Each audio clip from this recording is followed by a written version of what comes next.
Olá, pessoal, eu sou o professor André e esse é nosso canal Matemática de Primeira. Nossa aula de hoje, iremos tratar de alguns conceitos relativos à etnometodologia. Eu espero que vocês gostem do que a gente planejou. Antes de iniciarmos, eu peço que vocês nos ajudem a fortalecer esse projeto curtindo nossos vídeos, se inscrevendo em nosso canal. Vamos lá? Então, pessoal, nossa aula hoje versa sobre etnometodologia, na realidade, alguns conceitos, pois esse tipo de método, né, de metodologia, ele é muito complexo e precisa de uma leitura bem mais profunda para que a gente consiga compreender seus conceitos e sua abordagem, tá certo? Mas, na nossa aula de hoje, a gente espera passar para vocês os principais conceitos, conhecimentos relativos à etnometodologia, tá bom? Então, com relação ao seu surgimento, né, ela é uma corrente, né, da sociologia americana e ela surgiu ali por volta da década de 60 do século passado, tá certo? Tem como seu fundador o sociólogo Harold Garfinkel, né? E aí, sua obra mais famosa é exatamente os estudos de etnometodologia, que recentemente foi traduzido, né, para a língua portuguesa, em 1967, tá bom? Então, foi uma corrente sociológica que teve influência do interacionismo simbólico, né, de Bloomberg, principalmente, da teoria da ação social de Parsons e da fenomenologia de Schultz, né?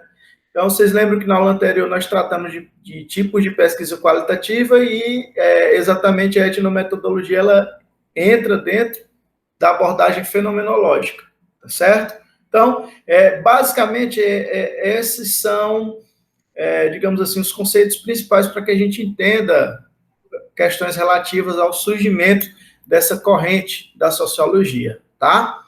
Então, com relação aos conceitos iniciais, né, eu trago aqui uma interpretação do teórico Alain Coulon, tá certo? Seu livro, que ele diz o seguinte, que tanto os comportamentos do senso comum quanto as crenças são constituintes necessários do comportamento socialmente organizado. Dele é possível entender e interpretar o contexto no qual os membros de uma comunidade fazem parte, sempre que se leve em consideração a forma como os referidos membros tomam suas decisões. Então, assim, essa teoria, ela parte da ideia de que o senso comum, né, ele constitui e ele se faz importante para que a gente consiga interpretar um contexto social que vivem os membros em uma determinada comunidade. Então, essa talvez seja a palavra-chave, né, para quem deseja pesquisar, tendo por base a etnometodologia, tá certo? Então, pessoal, assim, diferentemente da sociologia tradicional, a etnometodologia ela privilegia a abordagem microsocial. Ou seja, ela investiga como as pessoas juntas percebem, descrevem e propõem uma definição de determinada situação. Professor, mas o que é esse fato de privilegiar a abordagem microsocial? Né? Na realidade, isso aí pode ser entendido como a importância que é dada dentro da pesquisa aos fatos sociais. Né? Ou seja, a compreensão dos fatos sociais, a importância que nós damos, né, dentro da nossa pesquisa, valorizando e considerando eles elementos essenciais da pesquisa. Então, quando você privilegia uma abordagem microsocial, você está dizendo que aqueles fatos sociais eles são relevantes e elementos, mais do que relevantes, essenciais para a sua pesquisa. Então, dentro dessa abordagem, a etnometodologia ela vem com esse viés de privilegiar a abordagem microsocial, tá? E aí a etnometodologia traz para nós alguns conceitos chaves, que não são propriamente dela, pois Garfinkel pegou alguns de outras teorias sociais, tá certo? Mas a etnometodologia em si desenvolveu alguns conceitos que traduzem perspectivas epistemológicas e metodológicas do conjunto de ideias que ela própria defende, tá certo?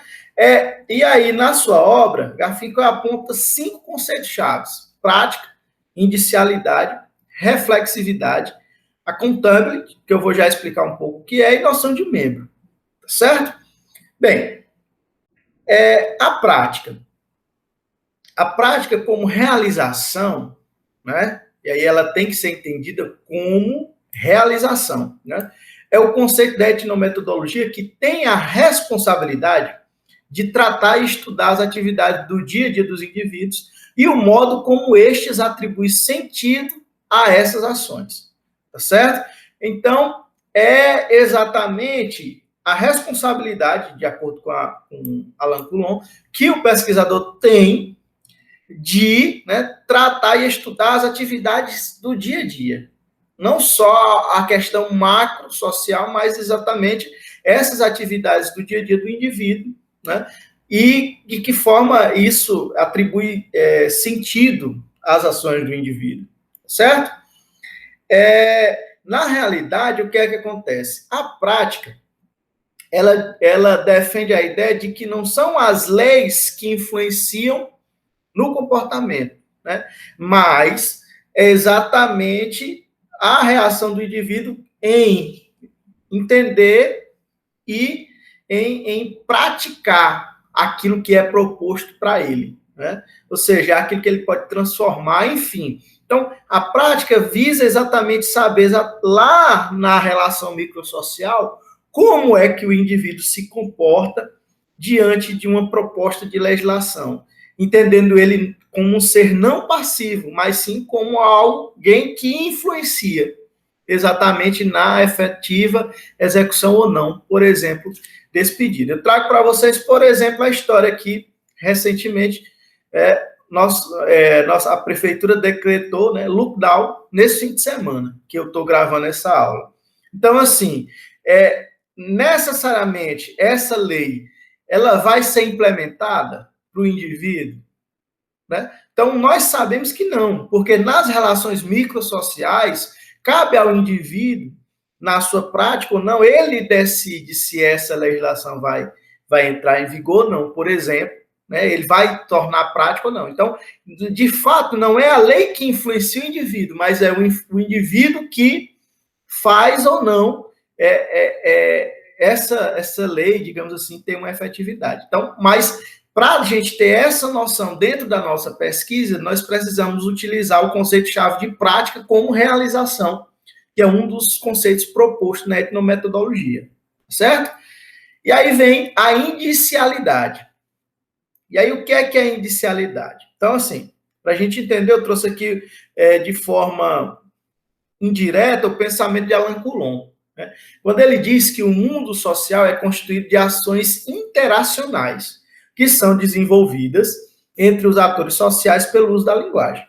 Como a etnometodologia investiga as atividades práticas, a linguagem que é alvo de interesse dos etnometodólogos não é a linguagem culta ou aquela dos discursos estudados, mas aquela que interessa no dia a dia. Então, a indicialidade é o conceito-chave usado na etnometodologia para que a gente possa utilizar a linguagem do dia a dia, né? Então, por exemplo, eu trouxe aqui para vocês uma fala de um adolescente de uma favela de Salvador, para que vocês entendam o que é a indicialidade. Ele diz o seguinte, vou subir para o Maraca, bater uma bola com o Chuí, ele acabou de chegar da faculdade. Então, o que é que acontece?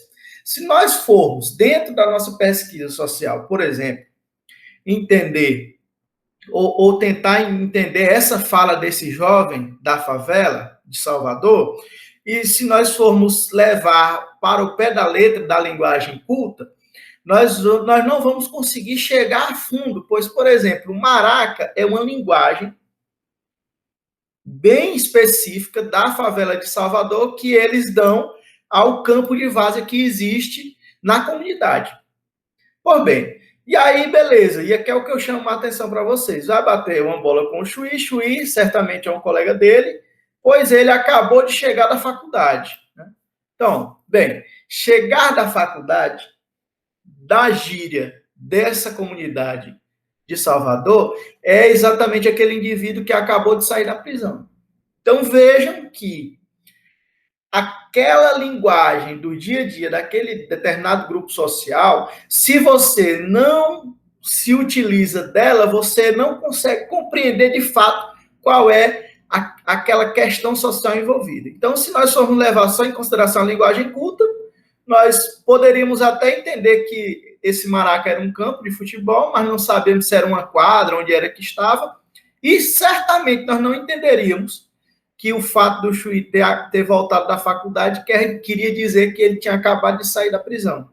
Então, esse conceito de indicialidade ele é importante para que a gente compreenda, de fato, o processo microsocial, se nós formos fazer uma pesquisa bem mais aprofundada dentro de um determinado grupo social.